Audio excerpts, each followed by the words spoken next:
Hello, everyone. This is Richard Alba Jr., celebrity host, executive producer, and director of the Rhyme Impersonator Show. And we're here live at the New York Indian Film Festival.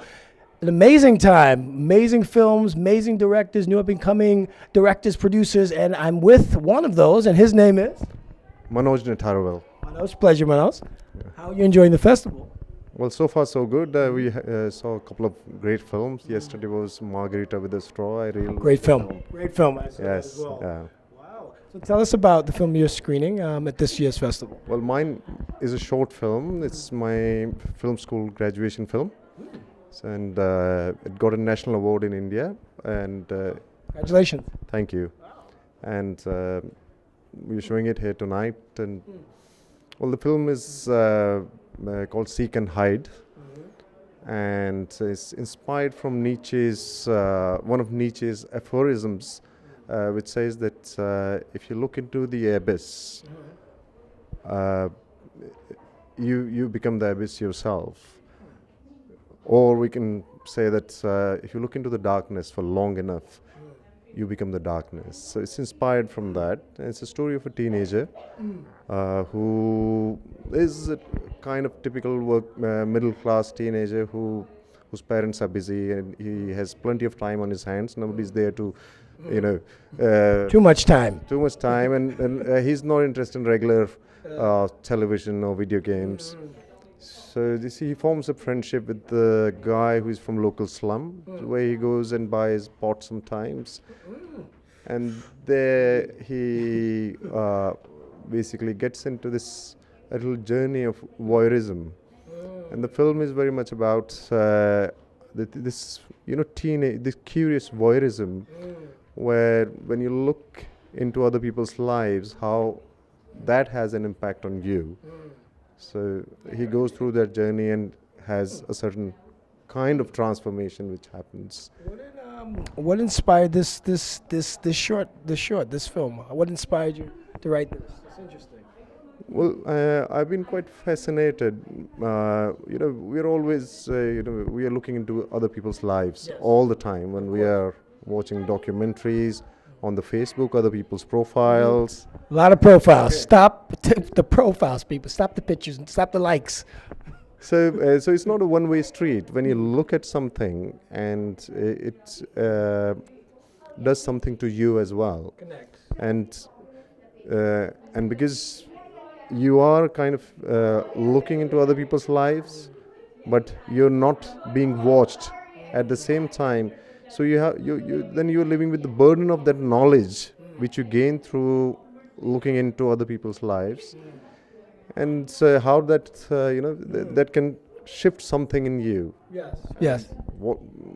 It's quite a complex thing, and but we are doing it all the time. Yes. We're doing it all the time, and we're always curious what, for example, what celebrities are doing is looking into other people's lives without realizing what it's doing to our lives. This is the fact of looking. Right. Looking in. And how that secret looks back at us and what it does to us. Yeah, we connect with it. Yes. Wow, very interesting, very interesting. So in a nutshell, in a brief, I wish I had more time to interview, and I would maybe love to have you come on our radio show that we host. Your journey into film, short, brief, how did this start? Well, I was a doctor.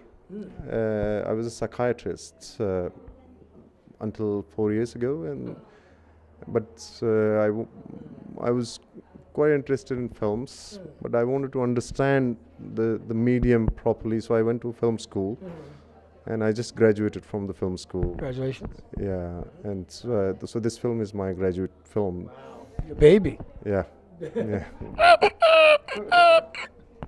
Baby. That's right. That's what we call it as filmmakers, our baby.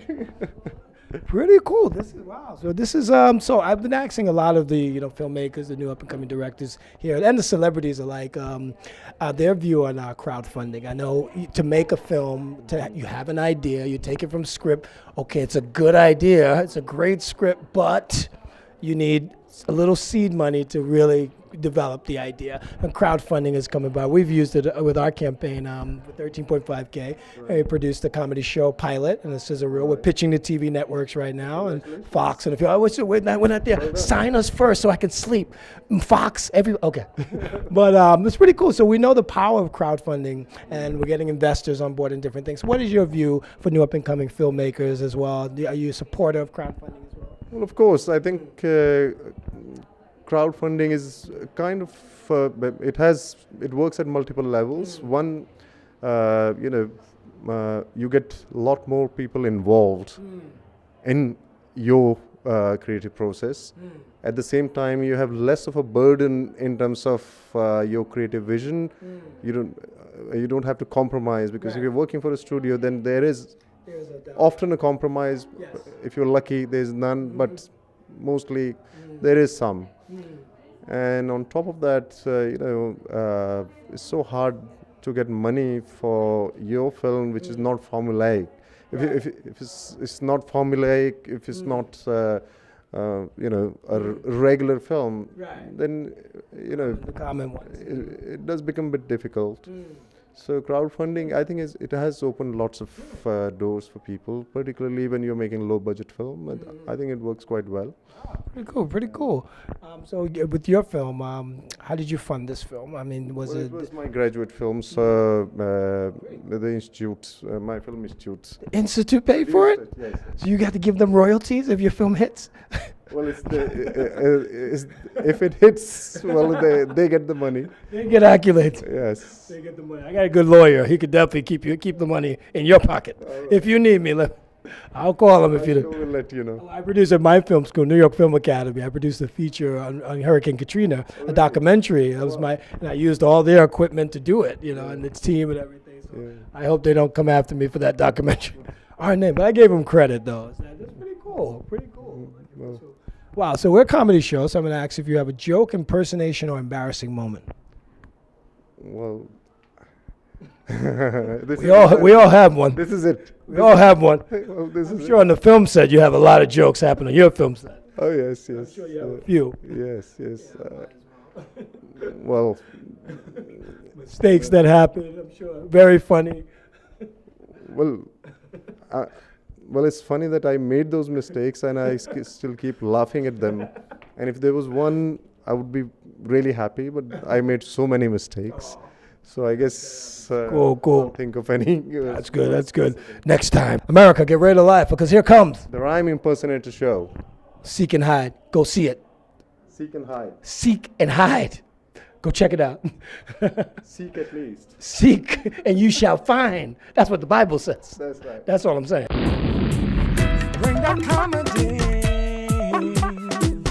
originality, and now the whole world will see. The whole world will see. It's the Rhyme Impersonator Show. BK, Uptown, can you feel this? The Rhyme Impersonator Show. Queensbridge, Boogie Down, can you feel It's this? The Rhyme Impersonator Show. Harlem World, Staten Now, can you feel It's this? The Rhyme Impersonator Show.